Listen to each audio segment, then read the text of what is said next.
Part 1. The Descent. Staring down at the chocolate chip muffin in my hand, I sigh, knowing it'll be a while before I can eat again. Sorry, Doc, but you know the rules. No food or drink allowed in the Warren, the guard says as he casually picks under his fingernails with the paperclip. He snorts back a wad of snot, swallows, coughs, then looks up from his attempt at grooming. They can use them against you, make you see things. I am aware of the dangers, I say, still staring at my muffin. And I'm not a doctor. I'm a certified eldritch psychologist. That's so. Fancy title. Still can't take your muffin down there. Or that coffee.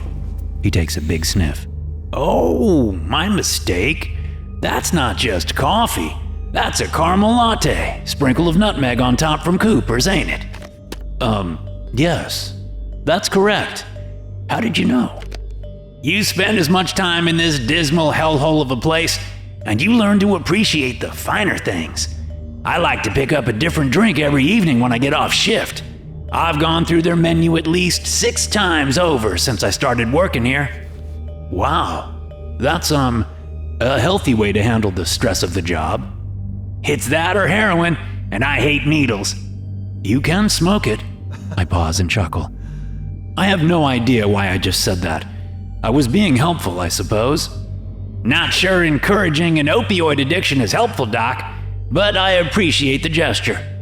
As I said, I'm not a doctor, just a psychologist. I know. Just busting your balls. You've been here at the monument for what, 2 years, 3? Going on 3. Good for you, Doc, good for you. He eyes my muffin, then my latte. I can take those off your hands if you can't finish them before the lift arrives. I look over at the elevator doors.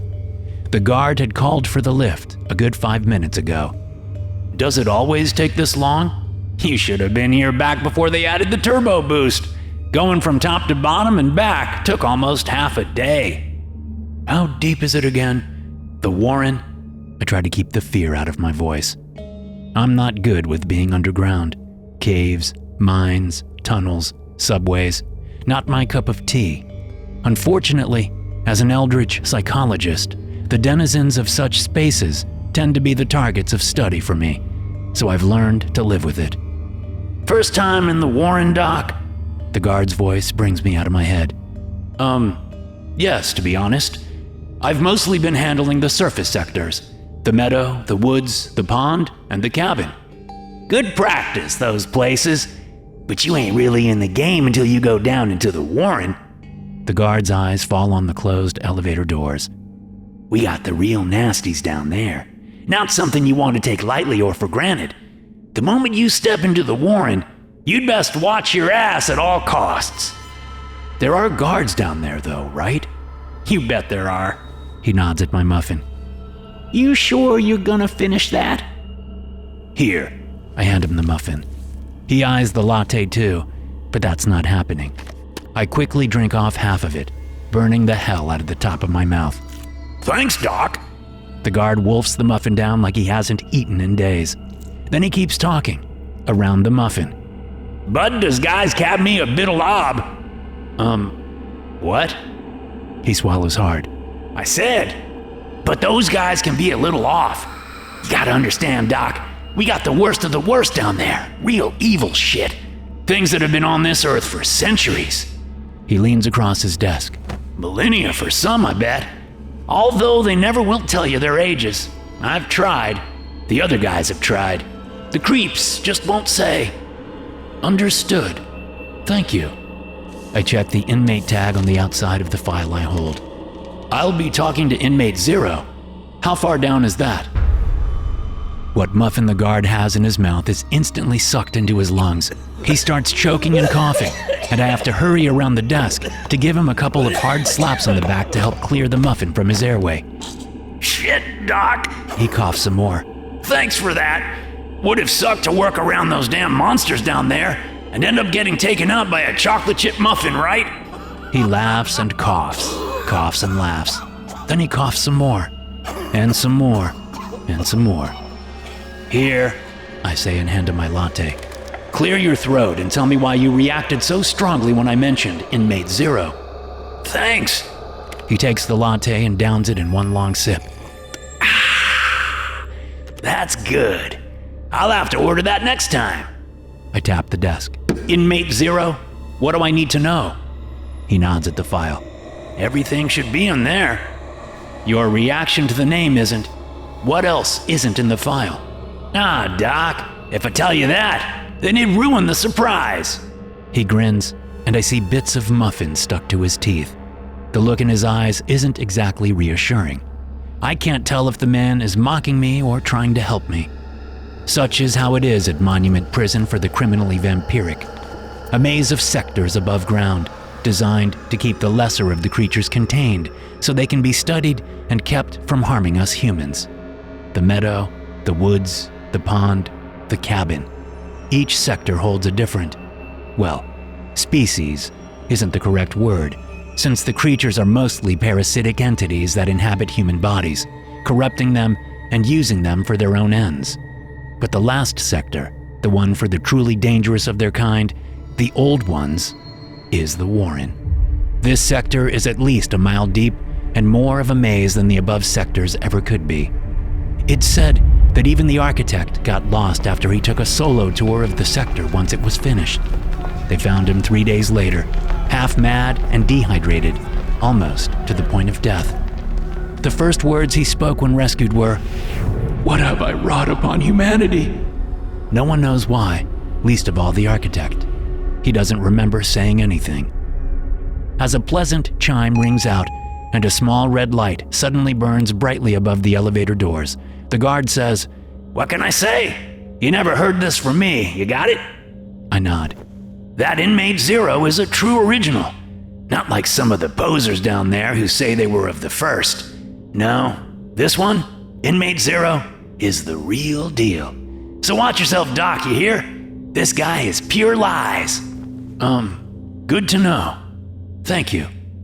The elevator doors open, and a different guard steps out while keeping one hand firmly on the left door, preventing both from closing. He points at me. You, He pulls a piece of paper out of his pocket. Banner Watson? Yes, that's me, I say and smile at the guard at the desk. Thanks for the advice. What advice? He replies with a wink. Keep your wits about you, Doc. I'd hate to be the one who drank your last latte. That rattles me a bit, but I put on a brave smile and walk toward the elevators. Hold up, the elevator guard says. Do you have any weapons on you? No. Any food sources? I glance back at the desk guard. Not anymore, no. Do you have a history of mental illness, depression, psychosis, anxiety? I get acute anxiety every once in a while, but nothing major and never an all-out attack. I just take a few deep breaths and I'm good to go. You sure about that? He looks back inside the elevator and licks his lips. They'll know if you're lying.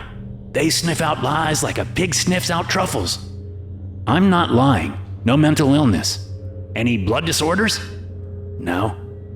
Are any of your relatives vampires or vampire adjacent? I laugh. He doesn't.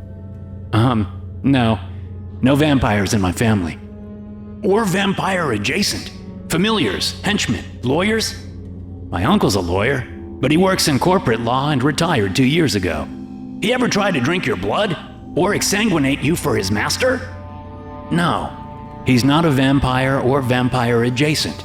He lives in Boca Raton now and spends most of his time on the beach with a metal detector. And he's Catholic. Wears a cross and everything. Good, good. I say he's set to go, Wes. The desk guard calls out. No point in dragging it out and making the poor doctor suffer. I'm not a doctor, I say to the elevator guard. I know, he replies and rolls his eyes. Thanks for the assist, Brandon. I'll take it from here. No problem. See you soon, Doc. Be safe. Thanks. Come on, Mr. Watson. Let's get you into the Warren. Wes, the elevator guard says. I step onto the elevator car and Wes waves his hand at me. Better stand back. These doors close quickly, he says. I take a few steps back, almost pressing myself up against the wall. Wes lets go of the left door, allowing both to close. And he wasn't kidding. The doors basically slam shut. Seeing my surprise, even with the warning, Wes smiles. I don't know why they bothered putting that feature in," he says as the elevator begins to descend. There are no buttons anywhere inside, and no counter above the doors to tell me what floor we're on. But I suppose, with the Warren, there is simply up and down.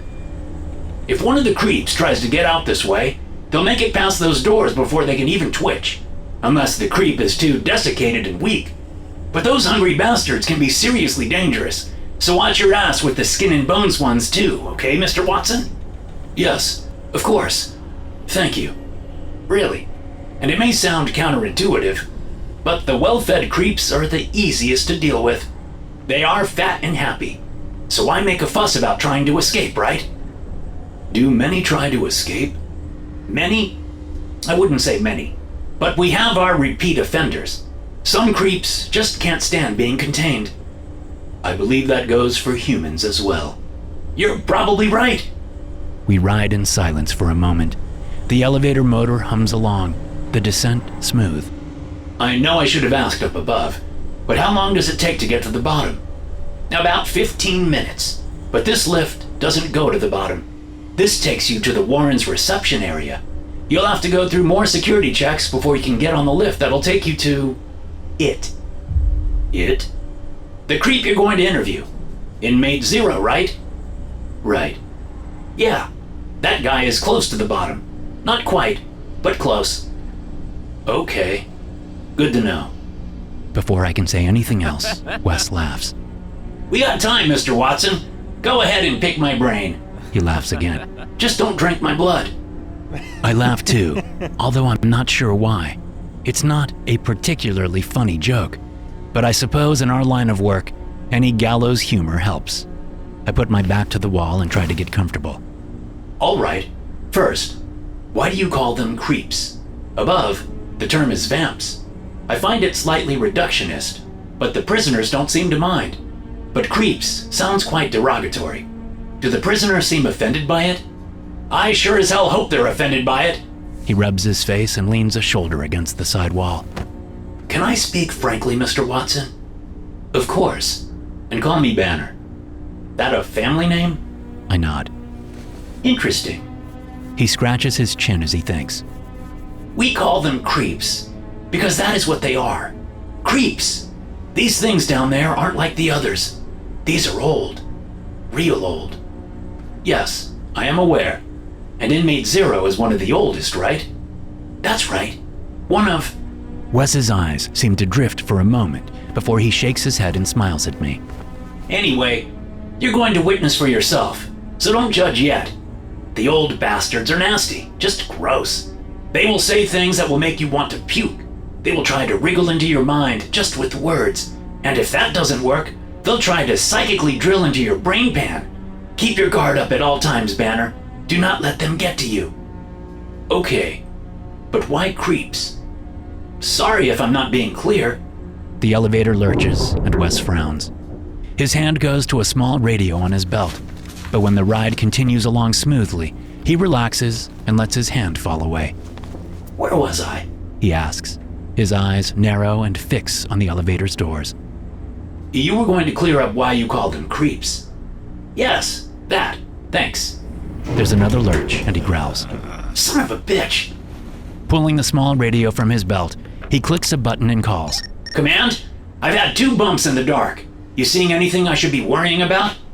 A squeal of static explodes from his radio, causing me to wince.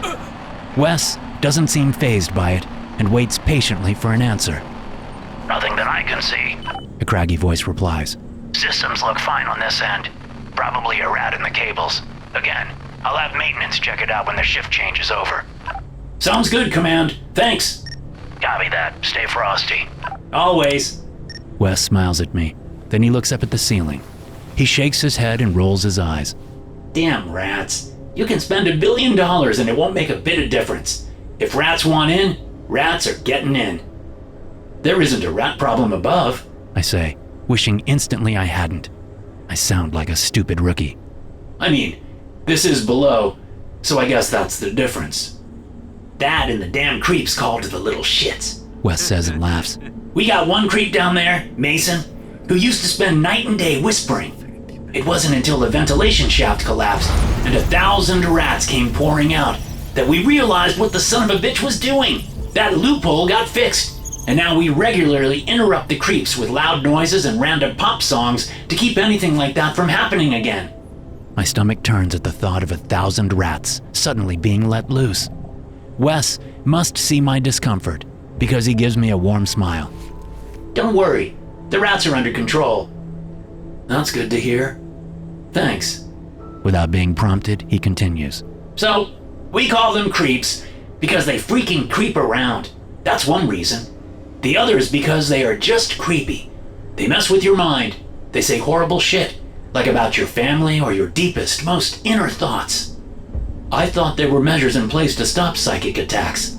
Oh man, they don't need to get psychic. These guys have been around so long and have been preying on humans since they were created that they can just play your game. My game? Psychology. You don't want to play poker with a bunch of creeps. They can smell fear, see a tell, and know your next move before you do. They can get in your head without getting in your head, if that makes sense. Unfortunately, it does. I do work with vampires regularly. Even the ones above are keen manipulators. Not like the creeps, Banner. Those kittens up there are nothing compared to what's in the Warren. Not even the ones in the cabin. Just watch yourself, okay? Of course. The elevator lurches again, smooths out, and lurches once more. The lights flicker, then go out, plunging us into pure blackness. Shit, I hear Wes whisper. hold on. The elevator suddenly comes to a full stop, knocking me off balance and onto the floor. I flail about blindly until I'm able to get back to the wall and slowly crawl myself upright. How often does this happen? I ask. Are you going to call command? Wes doesn't answer. Wes, are you all right? Still no answer. Maybe he fell and hit his head when the elevator stopped. Wes? I crouch down and get onto my hands and knees. Reaching out with one hand, I feel my way in the darkness over to the side wall. Wes? Slapping around, I feel nothing. No unconscious body, no Wes. Wes! I shout. Turning the opposite way, I crawl across the elevator to the wall. Or try to. I keep crawling and crawling, moving well past the dimensions of the small elevator car, which is nuts. It's a confined and defined space, a finite square. I'm about to scream for Wes again when my hand touches something. It feels wet, slick and sticky at the same time. And there's a smell. I bring my hand to my nose and recoil at the stench. It's like rotten meat or congealed blood. That's a smell I know well. When you work at a prison for vampires, you learn the odors fast. Congealed blood, rotting flesh, musty, decayed skin, and a musk that they all put off. Sort of a mix between a fragrant rose and cat piss. Wes! I scramble back away from the wet mess, scooting on my ass until I'm up against the opposite wall again. Wes! I said hold on, he replies, just as the lights come back on. He has his radio to his mouth. That did it, Command. Thanks. No problem. See you in a few. The elevator starts moving again. Wes smiles at me. Then the smile falls away, and a serious look of concern takes over. Banner? You all right? I swallow as I stand up, moving to the rear wall so I can lean on it again. Where were you? What do you mean? I mean that the elevator stopped, the lights went out, and I was calling your name over and over. You didn't answer. And when I tried to feel around for you, I look down at my hands, but there's no blood on them, congealed or otherwise. They are clean as a whistle, except for a small smudge of chocolate from my muffin. The lights were out for only 3 seconds, Wes says, studying me closely. He grabs his radio again. Maybe you should head back up. You can try for an interview another time. No, I'm fine, I say and rub my forehead. I recoil at the smell coming off my palm.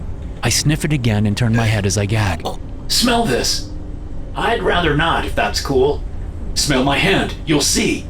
Wes raises an eyebrow, then shrugs and moves close enough that he can sniff my palm.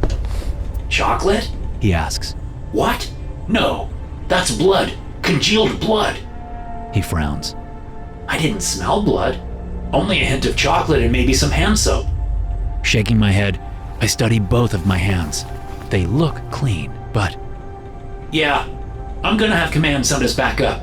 Wes says. No! I shout. Then I laugh and run a hand through my hair. I bend over to fetch the file folder I must have dropped.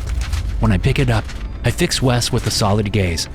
I said that I'm fine, and I am. I'm not going to miss a chance at this interview. Okay, sure thing. Wes smiles again. He nods at the file folder. So, what's the goal here, Banner? Why are you so gung-ho to interview Inmate 0? I flip open the folder.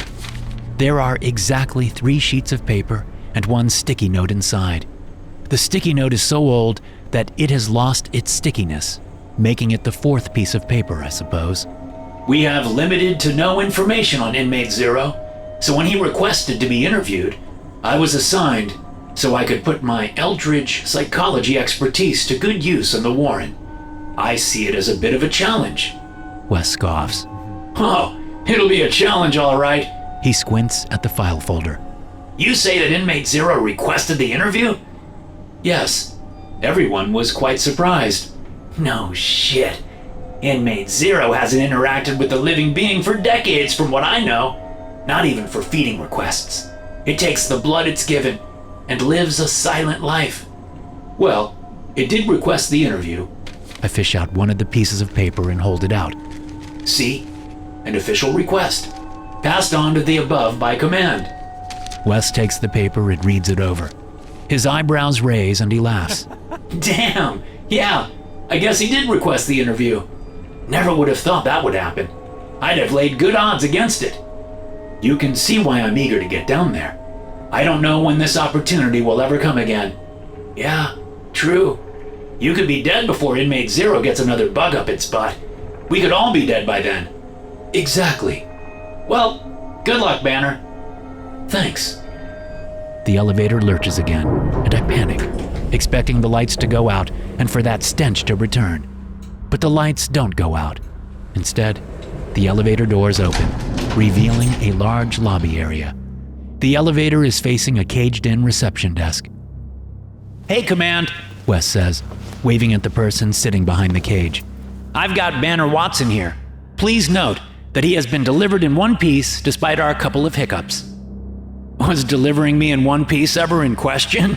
I ask and laugh. Wes smiles, but the person sitting behind the cage does not. This is the Warren, Mr. Watson. Everything is in question. We take nothing for granted here. To do so would mean certain death, and the creeps don't believe in going easy. That certain death will be excruciatingly painful. The person stands up, giving me a better look. Turns out it's a woman, and she looks like she's been smoking 2 packs of cigarettes a day for the last 30 years. That explains the voice. Come here, Banner Watson, she says, sticking a hand out of a small opening in the cage, waving me over. There's paperwork for you to fill out. Great, I love paperwork, I say jokingly. Wes snickers. Command glares. Yeah, have fun, Wes says. He takes me by the elbow and leads me out of the elevator, then turns and steps back. Don't worry about Command. Her bite is worse than her bark. Then the doors close, and I'm left standing in the sterile space made up of concrete and metal, the metal being mostly iron from the smell. Hey, Banner Watson, clock's ticking, Command barks. Jesus, what's her bite like? Banner or Watson is fine, I say and walk over to the cage.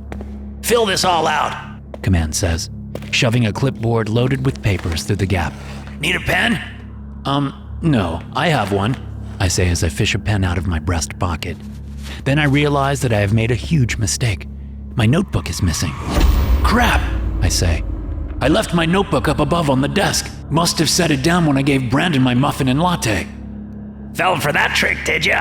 Command makes a noise that could be a laugh. There's no restriction on food down here. He just tells the first-timers that, so we can get a mid-morning snack. You must have had something tasty. Let me guess, the muffin was chocolate? Chocolate chip. Yeah, you got suckered. He loves chocolate anything, especially donuts, muffins, and pastries. Be sure and give him plenty of shit when you return this afternoon. This afternoon? I'm only scheduled for this morning. 2 hours. Out of my sightline, Command shuffles papers on her desk. Nope. You are scheduled to be here until 4 in the afternoon above time. Bet you wished you'd eaten that muffin now, don't you? The vending machines down here have nothing in them because they don't exist. It's either pack it in or go hungry. I prefer to eat, so I pack it in. Is there a break room where the other guards eat? Other guards? You're looking at the only guard down here, Banner Watson. Too many impressionable minds make security weak. Only you? That's what I said. But Brandon the desk guard said there were others down here. He also steals muffins from suckers, so he can't exactly be trusted, can he? The revelation whirls in my head. And your mind isn't too impressionable? I ask. I would think it'd be hard to fight them off all by yourself. Iron cage. It helps. She hooks a thumb over her shoulder. Got my pisser right back there. Command glares at me. You gonna fill out those forms or what, Banner Watson? Oh, right. Sorry. I look about, but there's nowhere to sit. So I post up against a wall and start working on the forms. I stop working almost instantly. Why is it asking me to tell you about my most terrifying experience? And, this section wants me to list all of my phobias, and this one wants... I know what the forms say, Banner Watson. Just Banner, I mumble. Well, just Banner. There are reasons for that. But I'm not gonna waste my time telling you. Fill them out or don't, doesn't matter to me. But if I don't fill them out, then my interview is canceled, right?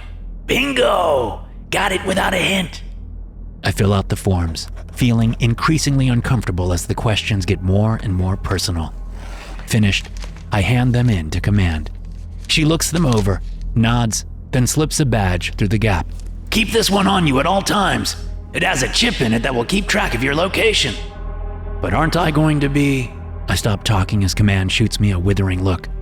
Squeezing the clip, I put the badge on, hanging it from my breast pocket. I'll keep it on me at all times. Good job. There's a loud beep, and a bright yellow line on the floor lights up in front of my shoes. Follow the line to the interview room. Once inside, take a seat. It'll be a short ride to Inmate Zero's cell. Command rolls her eyes when she sees the question on my face. We move the interview room to the cell. Cells do not have doors or windows or any way for a person to enter, which is good, because if you go into any of these cells, you'll be dead before you can scream. How do you feed them? Carefully.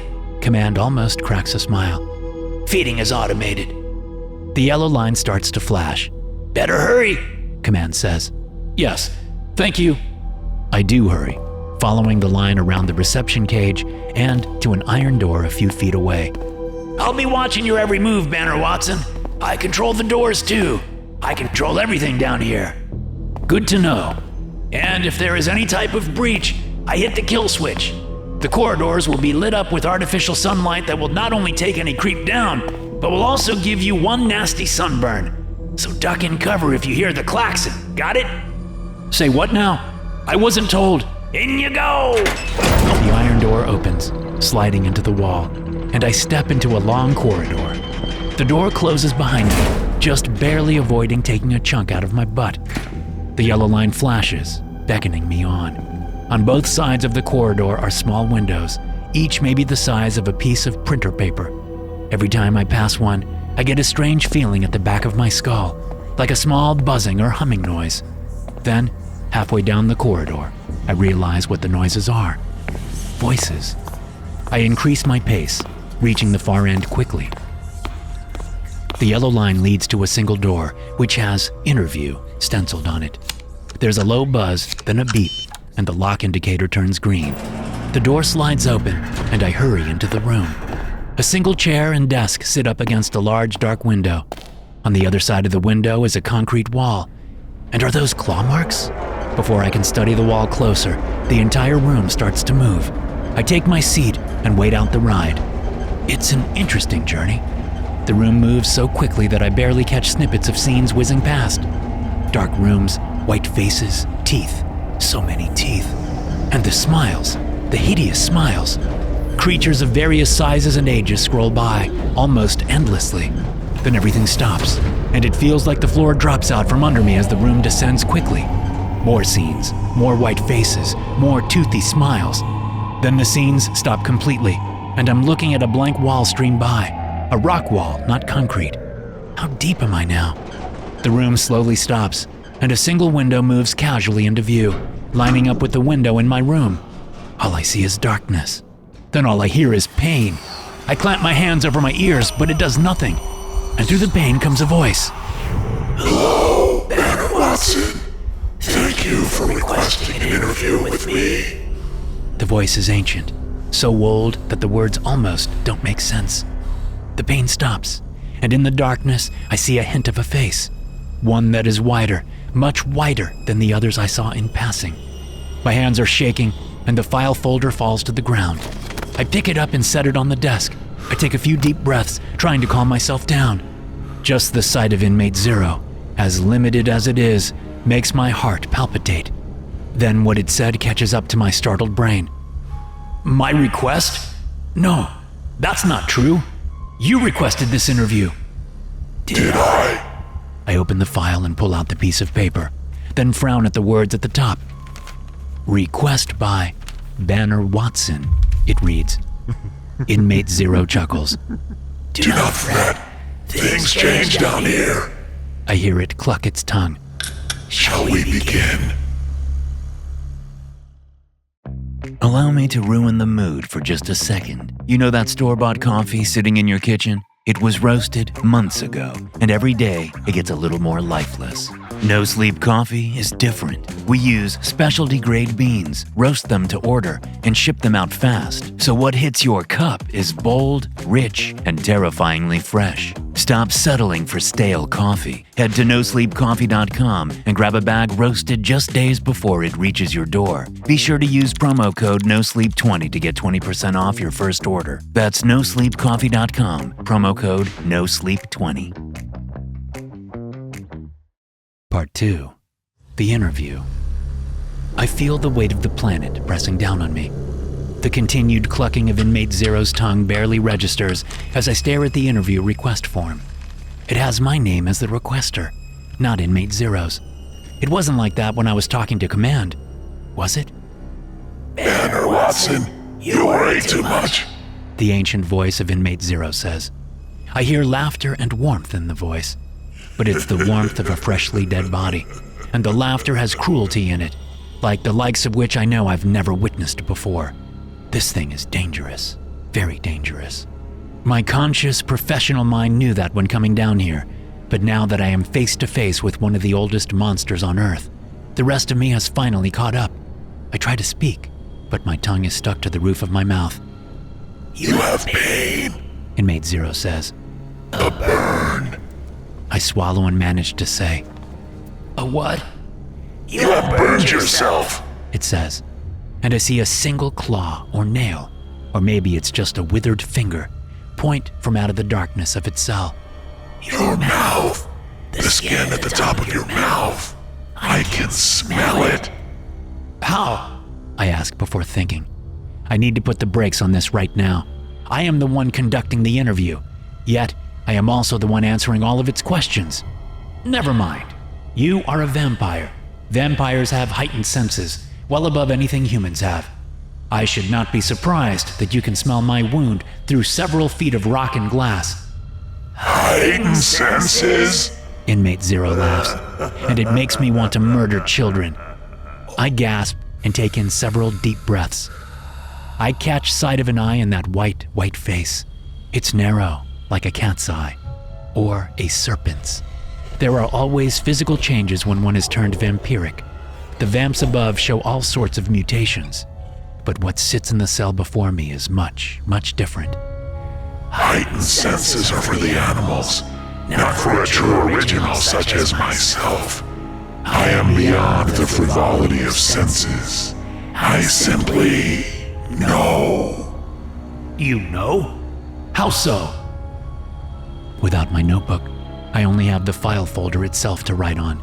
So I take my pen out, flip the folder so I can use the blank backside, and prepare to take notes. A recording device would be much more efficient, don't you think, Banner Watson? It would be, yes, but they took all electronic devices from me before my descent. before your descent. It chuckles, and I cringe. So many meanings may be derived from those 3 words. What is your meaning, Banner Watson? Your true meaning? That I took the elevator down here to the Warren. That is the only meaning I had. The Warren. Yes.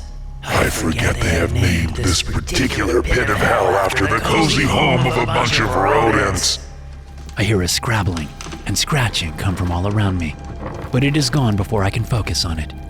Do you have family, Banner Watson? Parents, siblings, a partner and children of your own? The first rule they teach you when you come to work at Monument is to never answer personal questions. So, while I appreciate your effort to get to know me better, I need to remind you that you are the interview subject, not me. More laughter. I smell roses and lilacs and an underlying stench of sewage. When the laughter stops, the smells linger for a second, then disappear. I have an urge to strangle a kitten. Nice trick, I say. Olfactory hallucinations induced by tapping into the hippocampus. It's an old con artist trick. Magicians and mystics used it all the way up to vaudeville. I bet there are still some in Vegas or Reno, or places like that who still use the trick to wow inebriated audiences. Oh, ye of little faith, Inmate Zero says and laughs again. But this time, there are no effects on me. All right, Banner Watson. I believe our little introduction time is over. Ask me your questions. Let's see if I have answers. I would prefer it if you called me either Banner or Watson, but not both, thank you. Thank me? Well, thank you. And there is power in a name, Banner Watson. Stay with me long enough, and perhaps you will learn that lesson. What is your name? The visible eye widens, then narrows. To the point, I see. The eye closes, but I can see it moving rapidly behind the nearly translucent lid. My name? A question I would like answered as well. Can you help me with that? Help you? Remember your name? Yes, Banner Watson. I have been down here for so long that I have forgotten. Inmate Zero is a name, but not my true name. Neither is True Original nor Old One. They are simply descriptions, all 3 of them. Okay, let's start with that. How are they descriptions? Why are you Inmate Zero? From what I can see, you weren't the first vampire to be imprisoned down here in the Warren. The name is not Inmate 1, Banner Watson. It is Inmate 0. I am not the first. I am the Null. The Null? What does that mean? Are you calling yourself nothing? And everything. I need more explanation. What? Excuse me? You want more explanation. You do not need it. Let it sit, Banner Watson, and there shall be revelation. Revelation for me, or for you? The eye opens instantly, and I swear it is moving closer all by itself, as if it has detached from the head where it lives and is floating through the darkness toward the interview window. Every molecule in my body wants to recoil, but I know that is the exact reaction that Inmate Zero is looking for. With extreme difficulty, I keep my body language neutral, or try to. What do you hope to gain from speaking with me today, Banner Watson? With each repetition of my name, I feel a part of me relax. This is not good. An old hypnotist's trick. I wonder if Inmate Zero was ever in show business. Realistically, it is old enough to have invented show business. You find something funny, it states. I do? Girding thy loins, Banner Watson, looking for the humor in the nightmare who sits before you. How are you the Null? Explain that. Back to business. Explain, please. The eye moves back into shadow, and I can only glimpse a hint of Inmate Zero's body in the gloom. A pointy shoulder, the hint of a hip, a big toe with a nail that is longer than my index finger. Is that blood crusted under the nail? The Null cannot be explained. Not to you and your fellow humans. Your minds cannot conceive of the concept. Try me. Oh, I would very much love to, Matter Watson, but not now. That will come later. Ice fills my veins, and I shiver at his statement. It is a threat that vamps make all the time. How they will see me on the outside, how they will one day taste of my blood, how I cannot stop them, how nothing can. Bravado coming from the incarcerated. Humans do it too. Even animals caged at the pound bark and hiss and threaten. Nothing likes to be confined against its will. But coming from a creep like Inmate Zero, there is a certain force behind the words. The promise, if it can be called that, has weight. I shiver again. Base threats seem below you, Inmate Zero. Why make them? I am sorry, but I do not understand. You said that will come later. I assume it was you playing on my words. Try me, right? You are threatening that one day you will try me. I made no such threat. It was implied. It was not implied, because I do not make threats, Matter Watson. Oh, okay. I get it. You make promises, not threats. Is that it? I shake my head. Well, this has become a lot more textbook than I thought it would. You sound like an abusive parent or boss, one of millions above, human and not human, who use positions of power to compensate for their own inadequacies. I'm disappointed. I suspect you are, but that is why I said your kind cannot comprehend the Null. Some minds do not have the capacity for universal concepts. He chuckles, but this time I don't want to claw my eyes out. I want to stab them out with my pen. I once fed upon a priest who would not stop talking the entire time I drained him. Would you like to know what he told me? Yes, now we are getting somewhere. I would very much like to hear about your past experiences. Just yes would have been a sufficient answer. I scoff at the creature. I have to remember that it is simply a vampire. Its corrupt, narcissistic brain is limited in many ways. Ego is what rules it, just like all vamps above. And all creeps down here as well, I suspect. There is no need to be intimidated by this thing. It has no real power. Yes, please tell me what the priest said to you. Inmate Zero shifts, and its entire face eases into the light.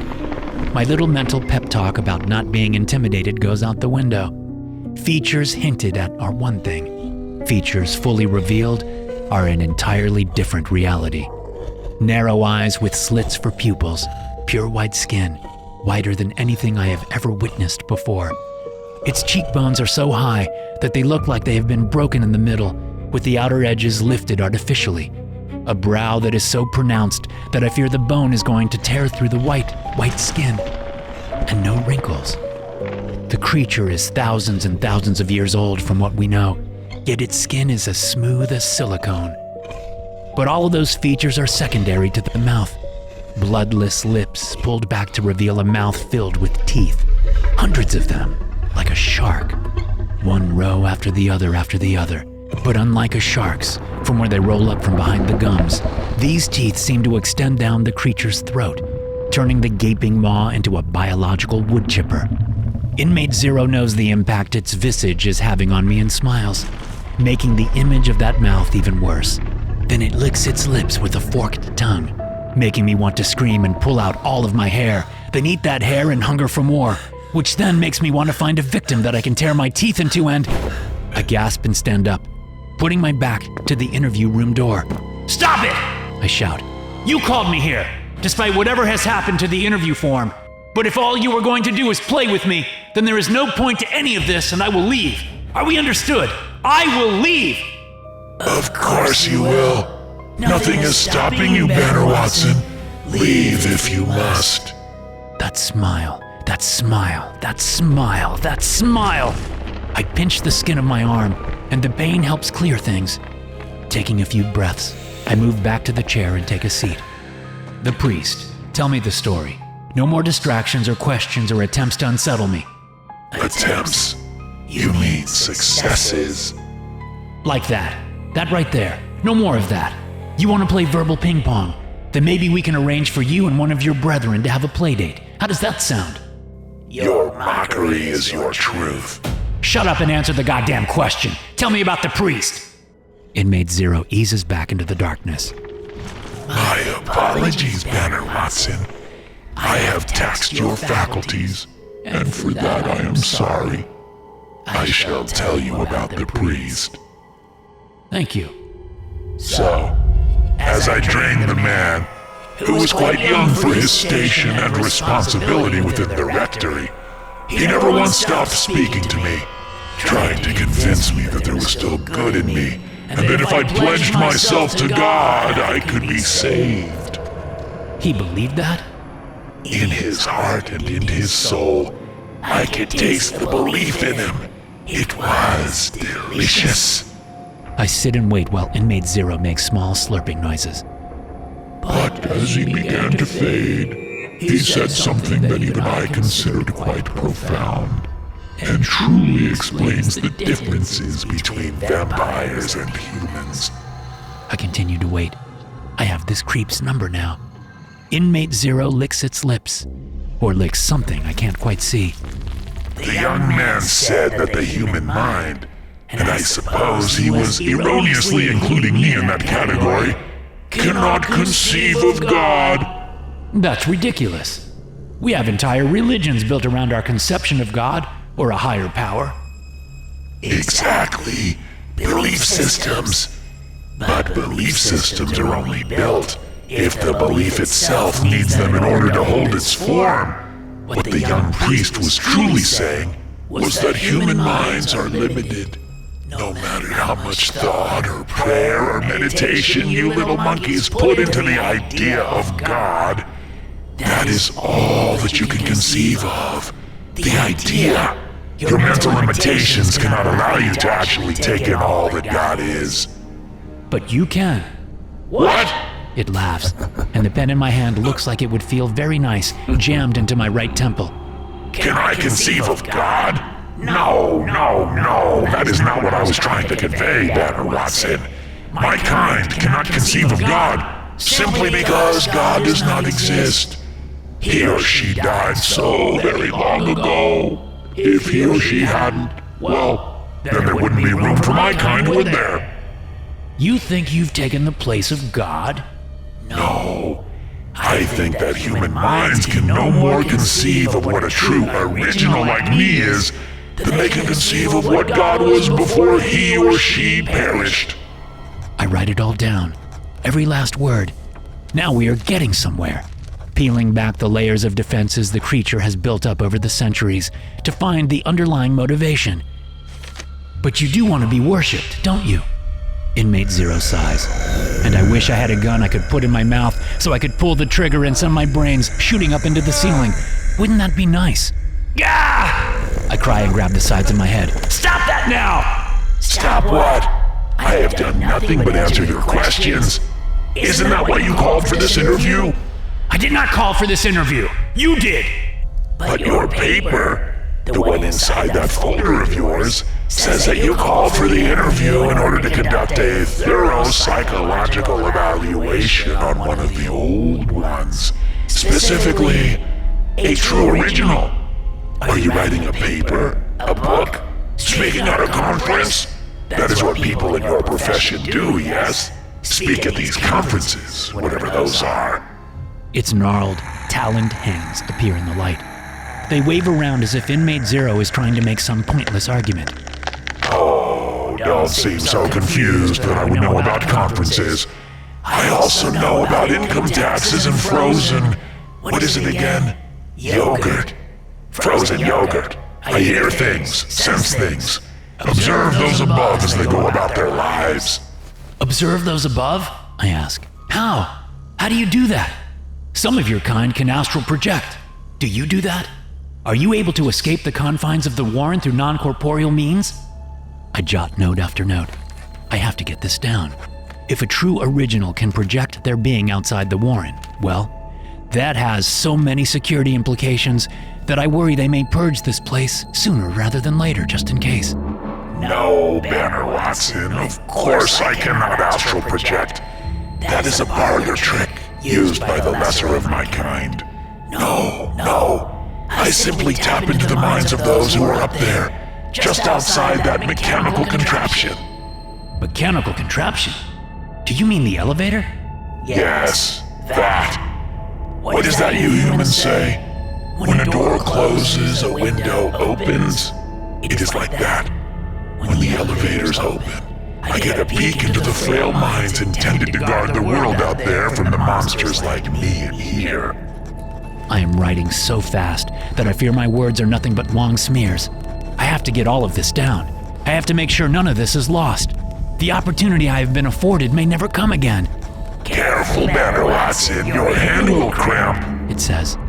Instantly, the meat of the muscle under my thumb starts to constrict, shooting pain through my entire hand and up my arm.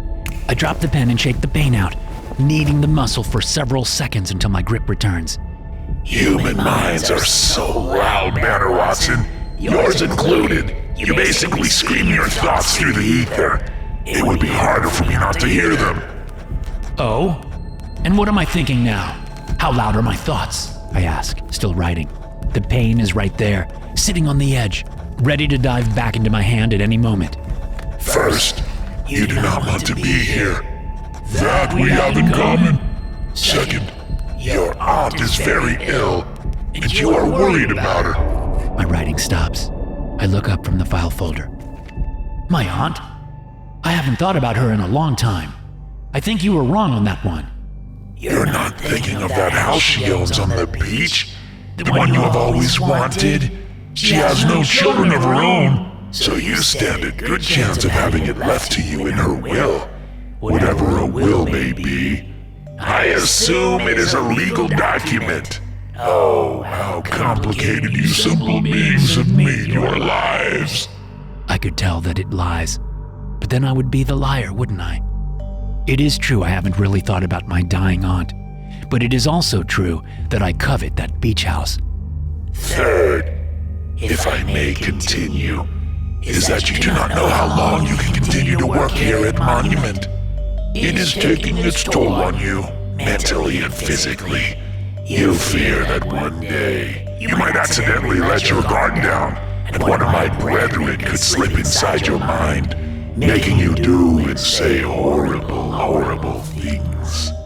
That's everyone's fear who works here at Monument. True. I cannot argue against that. But you, Banner Watson, are trained to fight that fear. I do. Every day. That's a sad little lie, Banner Watson. It is not a lie. I fight against the influence of every vamp I come in contact with. We were taught to come up with a saying, kind of like a mantra, if you know what that is. Oh, I am quite familiar with mantras, having ingested several yogis in my time. I gulp. Well, then you understand what I do to protect myself. I understand what you do to try to protect yourself. The results are still, as you say, up in the air. He pauses, and I can sense he isn't finished speaking. This mantra of yours, tell it to me. I think not. It's personal. Of course it is, and I do not intend to steal it from you. I have no need of mantras. No. I mean, by it being personal, it keeps its power. If I tell it to you, then you will be able to fight against it, to whittle it down to nothing. It shall become null like me. Inmate Zero laughs hard, and I feel every single blade ever forged throughout history pierce my brain. Yet I manage to keep the screams inside. The creature has no idea how strong I am. Its ego probably can't even allow it to conceive of strength in a human being. I am tired, Banner Watson. I believe our interview today is concluded. I wish you safe travels as your day ends and the night begins. Concluded? No, Inmate Zero, it is not concluded. I still have several hours left. We have only been speaking for what, 60 minutes? 90? That laugh again. I don't kill myself. Coward. I cough and shake my head. Didn't like that thought, did you? Inmate Zero asks. No, I suppose you didn't. I hear a sharp noise, and it takes me a moment to realize that the creature has clapped its hands together. Think of what you truly want to ask me, Banner Watson. Hold that question in your mind tonight as you sleep. That will help you stay centered and focused during our interview tomorrow. Tomorrow? We are only scheduled to speak today. 2 days in a row is risky. You are quite powerful, Inmate Zero, so my exposure to you must be limited. And it shall be. That's why you are only supposed to have the one interview. Tomorrow's interview. That would make 2 interviews, today's and tomorrow's. Are you sure about that, Banner Watson? I frown as it laughs. Of course I don't finish as the room jerks sideways, then starts racing through the warren. Hey! I shout. I still have more time! There is no response. Once more, I am subjected to images of white faces, cruel, slitted eyes, and so many teeth. The smiles are not there, though, only deep, disapproving frowns, an occasional jeer now and again. Before I know it, the room has stopped, and the door has opened. I gather my folder and stand up. I immediately fall over, landing on my side. My damn legs are asleep. A speaker in the hallway crackles to life. I was afraid of that. Command says. Sometimes the interview room knows best. How about you get up and come see me? We'll get you rescheduled. Her words are nonsense. Braving the excruciating pins and needles in my legs, I manage to get to my feet and hobble out into the corridor. I limp my way down to the door that instantly slides open when I am near it. Come on over, Banner Watson, Command says, sticking her hand out of the gap in the iron cage, waving at me. Not the first time this sort of thing has happened. What sort of thing? I ask as I shake out the residual discomfort from my left leg, then my right, causing Command to smirk at my antics. Why'd you pull me out of there early? You said I had until 4 this afternoon. Command's brow knits together. Pull you out of where, Banner Watson? The interview with Inmate Zero. You mean the interview that you never started because you passed out in the interview room before I could even get you down and in place? I try to respond, but no words come to mind. Words. No, look! I shake the file folder at her. If I was passed out and didn't interview Inmate Zero, then how do I have all of these notes on our conversation? I press the back of the file folder against the iron cage. Command looks at the folder, then cranes her neck so she can look around it at me. Notes? She sighs and writes something down. I'll alert above to take you to the infirmary when you arrive. You may have hit your head when you passed out. Hit my head? I feel fine. She sticks a finger through the cage, pushing the file folder back at me. Before you die on that hill, you might want to take a look, Banner Watson, she says. Spinning the folder around, I stare at the backside. That's a whole lot of nothing is what that is, Command says. But lucky for you, you had 2 days worth of interviews requested, and both days were approved. But that's against protocol. That kind of frequency of contact could have adverse effects. Yeah, you definitely hit your head. Let me say this as plainly as possible, Banner Watson. You didn't have any contact today because you fell down and got a boo-boo on your head. Tomorrow, barring any mishaps, you will get to have actual contact with Inmate Zero and conduct the interview that you scheduled. Do you understand what I'm saying? Or do I need to word it differently? I keep staring at the backside of the file folder. It's covered in small grids with X's and O's filling the grids. The whole side is nothing but tic-tac-toe games, dozens of them. This doesn't, I stammer. I take a deep breath. If I was passed out, how did I play all these tic-tac-toe games? How could I have written them down? Command rolls her eyes. I don't know, Banner Watson. I'm Command, not Scotland Yard or the FBI. Just Banner or Watson, please, I say in a quiet voice, suddenly so exhausted that I might actually pass out for real. I'll let them check me out when I get above. Then I'll go home, get a good night's sleep, and be back here for my interview at what time? Same time as today. And it sounds like you have a plan. Maybe pick up a pizza on the way home too. All that starch and grease always helps me put this place in the rearview mirror. A full belly is a happy mind. Never heard that saying? Is that from a grandparent or someone else? What saying? A full belly is a happy mind. Hey, I like that. I'm going to steal it. I scratch my head a few times and am about to ask her what the hell she means by that when the elevator behind me opens. There he is, Banner Watson. Sounds like you had yourself an interesting time in the Warren today, Banner. Ready to get back above and reset? Did Command tell you about the restorative benefits of pizza? We were just talking about that, Wes. Thank you. I nod and smile at Command, then hurry over to the elevator and step inside. Leaning up against the back wall, I watch the doors slam shut. They are needlessly violent in their haste to close. Maybe the ride up will be smoother than the ride down was, I say to Wes as the elevator begins to lift. How's that? He asks. You know, the way the elevator kept lurching, and then the lights went completely out. No clue what you're on about, Banner. The descent earlier was smooth as silk. I haven't had to call in any lurches or extinguished lights to Command in weeks. He scratches his chin.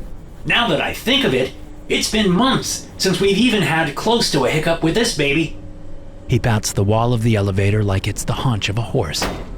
But that's not... I let the rest of my sentence fall away. Command said you need to go to the infirmary. I'll walk you there myself. There are no more scheduled trips down to the Warren except for when Command switches out. No, you don't need to do that. I'll be fine. I'm sure you will. But I don't want to have administration ring me out because I let you wander through the prison with a possible concussion. It's a better safe than sorry thing, which translates to a cover my own ass thing. You get it, right? I smile and nod. I get it. And thank you. It's been a strange day. I could easily leave the building and wander into traffic. I try to laugh at my little joke, but an image of a garbage truck running me over as I walk to my car in the parking lot is all that I can see. It's so damn real that I can smell the garbage and the truck's exhaust. Pain blooms in me from the collision. Then I feel nothing. Jesus Christ, Banner. I got you, man. I got you. Wes has his arms wrapped around me, keeping me from collapsing onto the elevator floor. What is happening to me? Part 3. The Return. My alarm blares and I smack it too hard, sending the old school clock that I stole from a hotel room skittering off my night table and onto the floor. Mrs. Grunson's toy poodle starts barking from the apartment below me. Scrambling out of bed, I find the clock, turn off the alarm, and slowly stretch. Time to get to work. It's an important day. I finally got an interview with Inmate 0 approved. It took some wrangling, but I pushed it through. One of the reasons I'd started working at Monument Prison for the criminally vampiric was to get closer to the vamps they hold in the Warren, the old ones, and possibly, if the file is correct, a couple of true originals, the first of their kind, like Inmate 0. I shower fast, get dressed, and rush downstairs. Mrs. Grunson is in the lobby, yelling at the building manager about how everyone is so loud and disturbing her precious dog, but I slip past her into the door to the parking garage without her noticing. I'm sure I'll get a message from the building manager later, but it won't mean much. He knows as well as all of the residents do that if a mouse farts, the dog starts barking. I'm in the car and zipping up out of the garage in minutes. First, I make a pit stop at Cooper's and order a couple of chocolate chip muffins and a caramel latte with a sprinkle of nutmeg on top. Then I make sure to fill up on gas at that discount tobacco store. Why they have the best gas prices, I have no idea. Even with those two stops, I am 40 minutes early when I reach the prison. Is that Cooper's I smell? The desk guard asks me as I stand in the top lobby area of the Warren. He eyes the brown paper bag in my hands. What you got there, Mr. Watson? Banner, please, I say, and pull out a chocolate chip muffin. Someone told me you like these. I rub the back of my neck. But for the life of me, I can't remember who. An angel straight from heaven is who, he says, his eyes going wide as I set the muffin in front of him. What? No latte? Yours smells like a caramel latte, with a sprinkle of nutmeg on top. Be happy for the muffin, I say, and then nod my head toward the elevator. Any chance I can get down there early? Early? You're already 20 minutes late, he says, then takes a huge bite of muffin. Webb will be here soon. What? He swallows. Brandon will be here soon. Have you met Brandon?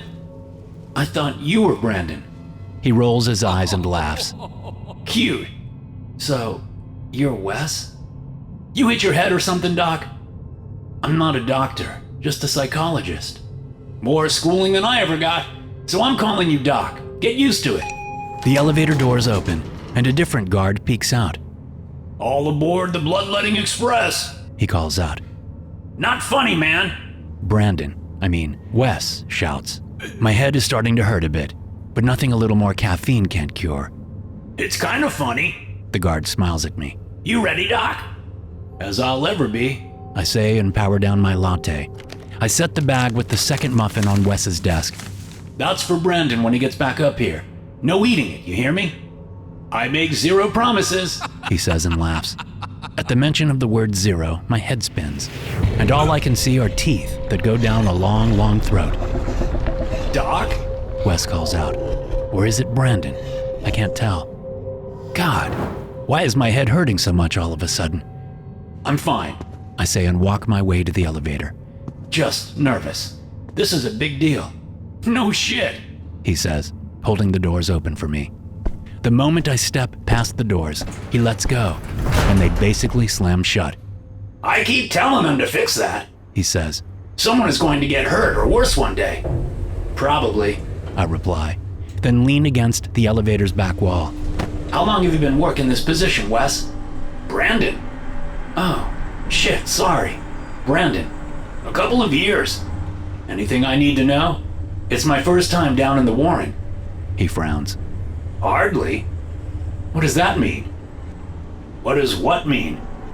You said hardly. Yeah. Because I ferried you down to the Warren, what? 24 times in the past year alone? You and Inmate Zero are practically best buds by now, right? My instinct is to argue, but something in me makes me pause.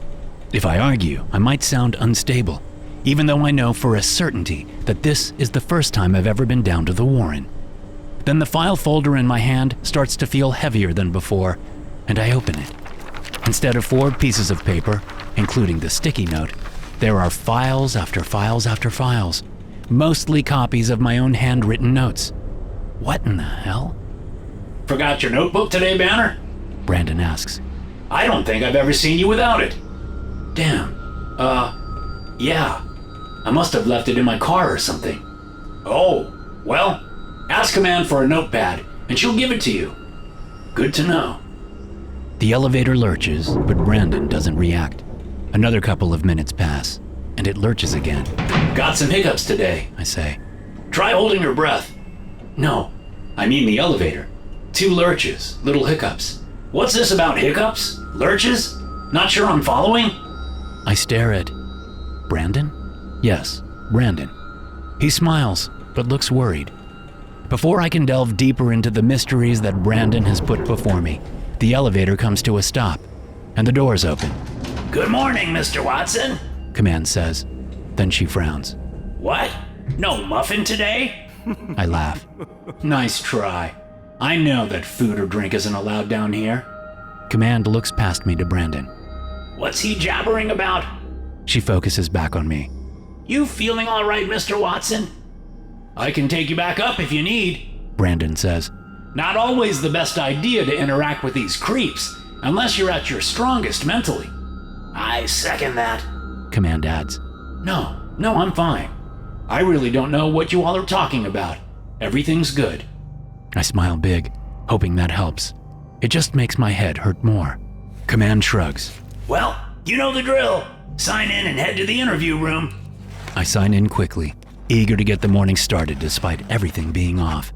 It was silly of me to think this was my first time in the Warren. Do you have an extra notepad I can borrow, Command? I ask, sliding the sign-in sheet back through the cage gap. Left my notebook in the car. That's not like you, Command says, and slaps a notepad on the desk. Keep it. Knowing you, you'll fill it up anyway. See you both in a few hours, Brandon says. Then the elevator doors close, and he's gone. On your way then, Command says. And next time, bring me a damn muffin. Sorry about that. Next time for sure. I hurry through the security door, down the long corridor, and into the interview room, ignoring the screaming faces at the small windows that line the corridor. Once seated, I wait for the interview room to get moving. And wait. And wait. Command? I call out. Ready to go here. Are you Banner Watson? A voice calls out from the darkness on the other side of the interview room window. Darkness where there had been a concrete wall only a blink before. That was weird, I say. I didn't notice moving. Why would you? Inmate Zero stares at me. I can see his full face, both eyes, the hooked nose, those lips, and the teeth. So many teeth. We've had our fun, haven't we, Banner Watson? He chuckles, and the worms that are eating my soul chuckle with him. But the fun always has to end. I don't see why it has to, I reply, trying to sound light and in control. Not like you're going anywhere. Inmate Zero only stares at me. I'd like to ask you a few. No, Banner Watson. The time for questions is over. Now you listen. My mouth opens in reply, but no words come out. I cough hard and rub my throat, then try again. Nothing. It's as if I've forgotten how to speak. I know that if I want to speak, I can force air up from my lungs, which will filter through my vocal cords, then out of my mouth in the shape and sound of words. But I can't make it happen. Do not be afraid, Banner Watson. Just listen. Inmate Zero says, and I feel my entire body go slack. I'm surprised I'm not sliding down onto the floor. There is movement in the darkness of Inmate Zero's cell, and I watch with a mix of horror and fascination as the creature stands up and moves all the way to the window. Grotesque is not an adequate word to describe what I see. Horrific, terrifying, devastating. I want to curl up into myself, but I still cannot move. The creature is at least 7 feet tall. Its arms and legs are spindly, like an old drawing of fairy folk from those coffee table books.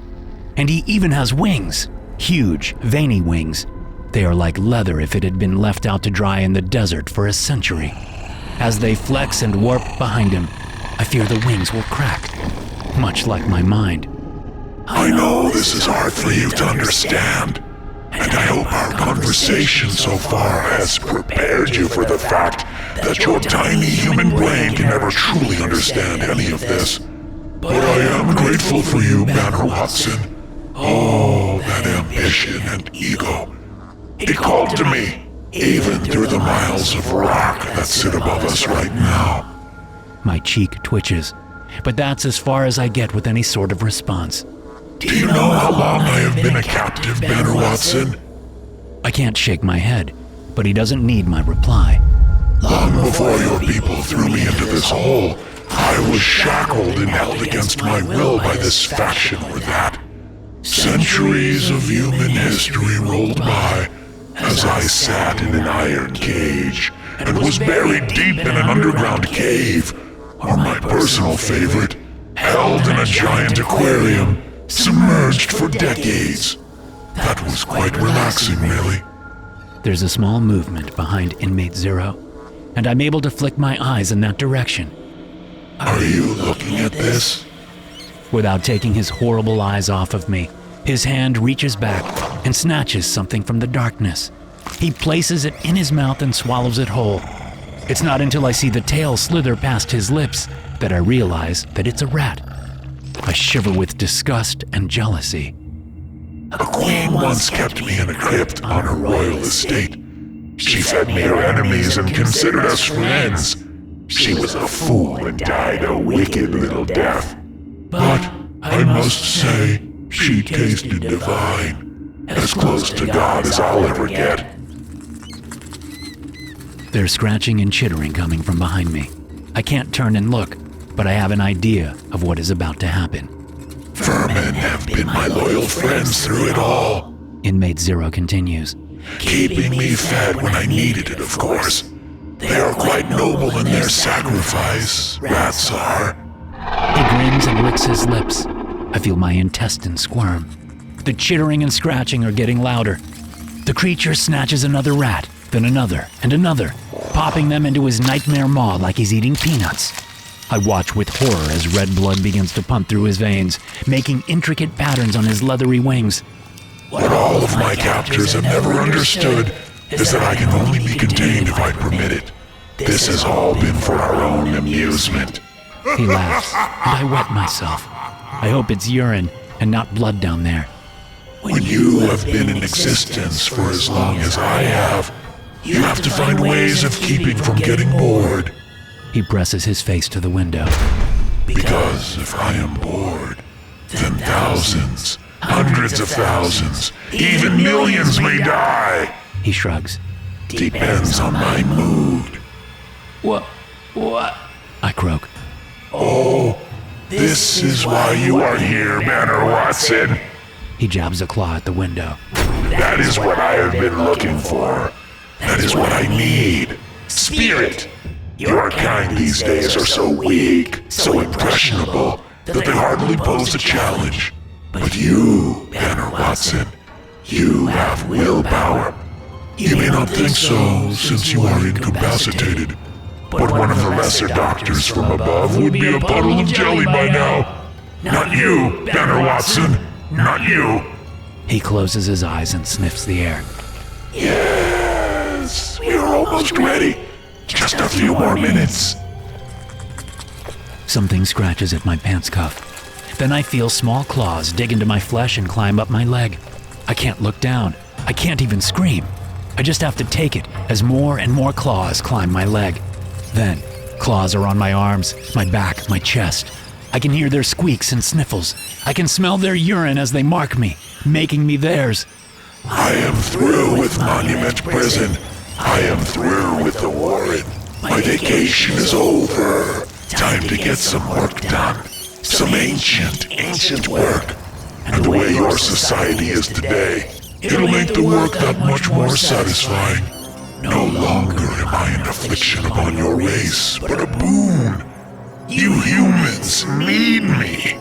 The rats are at my neck, covering the rest of me in a wriggling, squeaking, clawing, biting, gnashing carpet of rodentia. And they are doing the same with Inmate Zero. The creature is no longer feeding on the animals, but allowing them to coat him from head to toe, from the tip of one wing to the tip of the other. There is so much you do not know about my kind, Banner Watson. I look forward to you learning it all. And you will. It's why I chose you. It's why you are sitting before me. Why the rats have deemed you worthy. Claws grip the back of my scalp and clamber up on top of my head. Warm rat urine trickles through my hair. I can smell their feces. I'll need a shower after this. I laugh, and Inmate Zero's eyes widen. Good, Banner Watson. Do not get lost. I need you to stay as you are. Stay as I am? How can I stay as I am when I am about to be devoured by 100 rats? Inmate Zero is a mess of rats. They writhe over him, squirming to pack in as tightly as possible on his ancient form. Then they go perfectly still, leaving only his eyes visible. They bore into me. I actually feel them as their gaze pierces into my mind. My mouth and nose are now covered in rats. My entire head is, actually, except for my eyes. Just like Inmate Zero. Do we spread through biting our victims? Inmate Zero says, his voice echoing inside my head. Yes, that part of the lore is true. It is how those lesser ones above came into existence. A nip at the neck, and in less than a week, they are ready to snack on Mommy and Daddy, Granny and Grampy, maybe even little sister too. A rat bites my ear, and I shudder with pleasure and pain. The lesser ones live forever, if they are careful. Avoid direct sunlight, feed regularly, try not to be decapitated, keep away from silver and iron. If they follow those simple rules, they will outlast the human race. A rat is trying to wriggle past my lips and into my mouth. I focus every part of me on keeping my jaw clamped tightly shut. Don't fight, Banner Watson. There is no point in that. He sighs in my mind, and it's like a strong wind from a sewage treatment plant fills my skull. The stench of his evil is almost too much to bear. I shiver with happiness. The problem with the lesser ones above is that they are still fixated with human issues, human considerations. Their bodies have changed and their souls are completely lost. But they are not much different than one of you. Petty, greedy, scared to die despite their place at the top of the food chain. It laughs, and all of the rats on me laugh with it, including myself. The rats coding Inmate 0 silently judge us. They seek fame and fortune. They seek power and dominance. They seek. 2 rats shift on his face and cover both of his eyes. 2 on me do the same, yet I can still see everything. But we old ones are different. Some of us are simply more experienced versions of the lesser vampires. They have learned the secrets along the way and have listened. They know that their flaws all derive from their origins. From you humans. He takes a deep breath, and my lungs inflate almost to bursting. I don't fault them for their flaws. At least they are trying. But, in the end, they are only glorified bloodsuckers, doomed to be limited like your lot. Doomed to be nothing but nightmares, barely above a feral animal. You should interview some of them. It's fascinating how much of themselves they lose while down here in this cruel earth. The rat finally manages to get past my lips. It squirms its way over my tongue and down my throat. Even if I could scream, there would be no point. A dozen more rats follow right behind the first. My throat begins to swell, followed by my belly as the vermin fill me. But we true originals. Inmate 0 sighs again, and my bowels loosen. A true original is not weighed down by human trappings. Why would we? We were never human to begin with. You have seen me, Banner Watson. You have seen my true form. Or one of them. I, and the handful of others like me who are still left, were never born or breastfed or swaddled or comforted or spoiled or ruined or corrupted. We appeared when the light appeared. A counterbalance to this new thing called life. I can feel the rats gnawing at my guts. They have pushed out of my stomach, and while some head for my liver, some keep moving downward, crawling over my intestines as if they were ropes on a ship. As long as there is darkness, we can survive. It is that simple. To kill us, one must kill all right too. Again, my apologies if this is all too much for that small human brain of yours. Not to worry, that flaw will be taken care of soon. You, Banner Watson, have been chosen for greatness. Isn't that exciting? I nod without moving my head. I scream without opening my mouth. I weep without shedding tears. I eat without devouring the world. Yes, Banner Watson, yes. Embrace who you are meant to be. Open yourself to the truth. My kidneys are eaten with great enthusiasm, as is my spleen. I never did have my gallbladder out, but it is most definitely gone now. Same with my appendix and my pancreas. All made into full meals for my rat friends. I will miss complete freedom, but it will only be for a short while.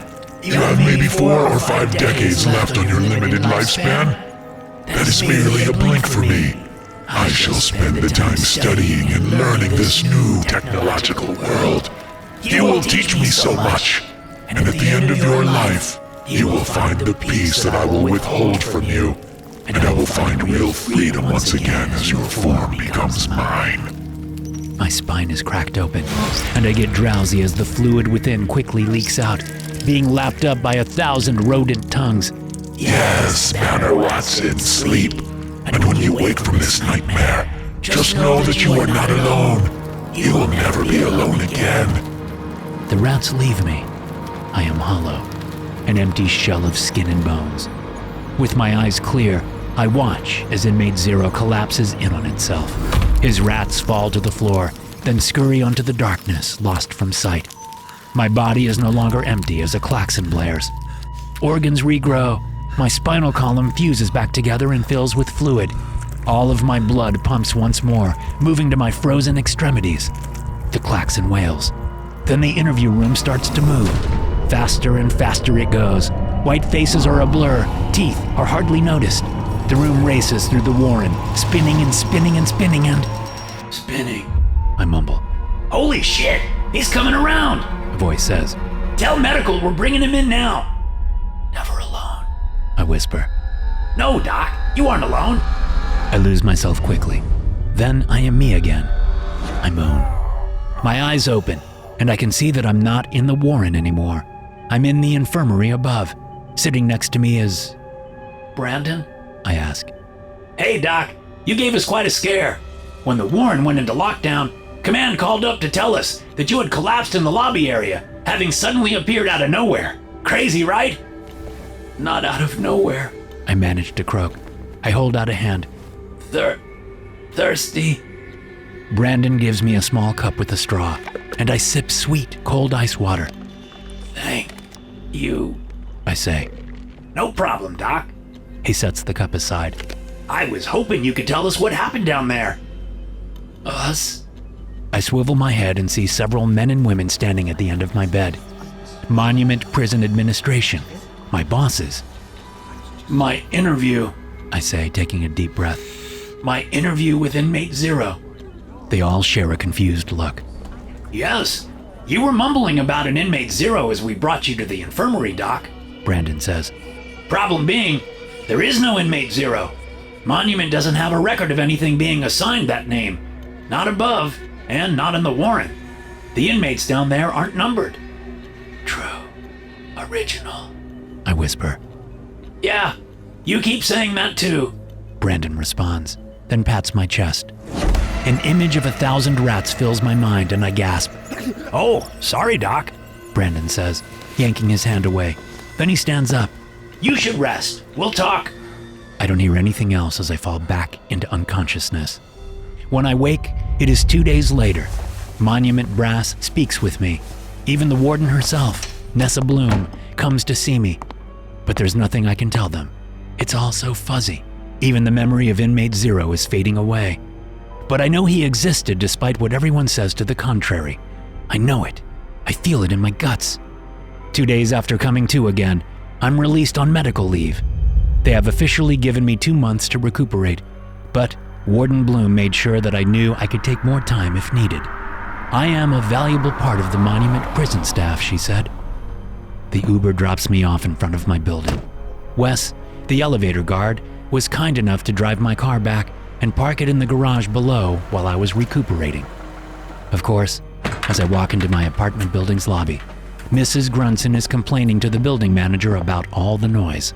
She sees me and jams a gnarled finger in my direction. I instantly see rats everywhere, then blink, and they are gone.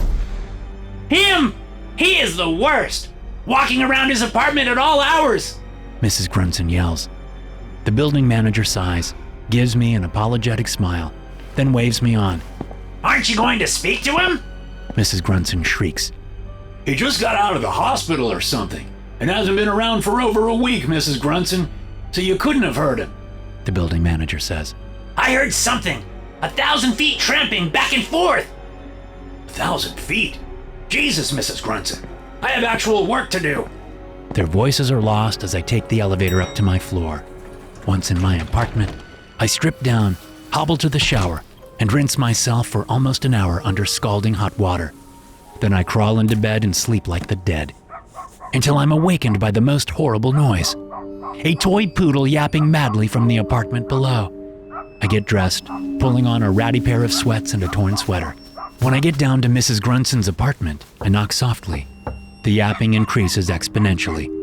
When Mrs. Grunson opens the door, she sneers at me. Come to apologize for waking my precious Coco? She asks. Well, your apologies mean nothing to me. I have been asleep this whole time, Mrs. Grunson. Then your dog woke me up. I believe it is you who should apologize. She laughs in my face and tries to close her apartment door. I must insist, Mrs. Grunson, I say, jamming my foot in the door, preventing her from closing it. Pull your foot back right now! She shouts. Do you hear me? I said pull your foot back right this very instant, or you will live to regret ever having met me! I laugh, and a million claws rake at my skin, making me sigh and shudder. What is wrong with you? Mrs. Grunson hisses. I will call the police, I will! The yapping gets louder and louder. Then a small black furry ball of bad skin and halitosis squeezes through the open door and races down the hallway. Coco! My Coco! Mrs. Grunson screams. She yanks open the door and tries to push past me. but I hold firm. Her frail body bounces off of me, and she falls backward, landing on her ass with a sharp cry of pain. Oh dear, let me help you, I say and step into her apartment, closing the door behind me. Then I'll help your little Coco too. When I return to my apartment, an hour has passed, and I realize that I should probably just get up, since my alarm will go off any second now. Then I remember that I am on medical leave. Oh well, a routine is a routine. I strip down and shower off, making sure I am thoroughly clean. As I towel myself dry, I wipe the steam off my bathroom mirror and smile. Oh, damn, I say, as I see a bit of black fur stuck between my teeth. I fetch a flosser and try to get it out. Inmate Zero's face looks back at me from the mirror. Our eyes meet. I finally get the fur unstuck and rinse it down the drain. I look back at the mirror at Inmate Zero. What shall we learn today? I ask. Everything, He replies. I nod, happy to oblige a true original. Thanks for tuning in. If you enjoyed the story, be sure to follow or subscribe and share the show with a fellow horror fan. I'll see you in the next one.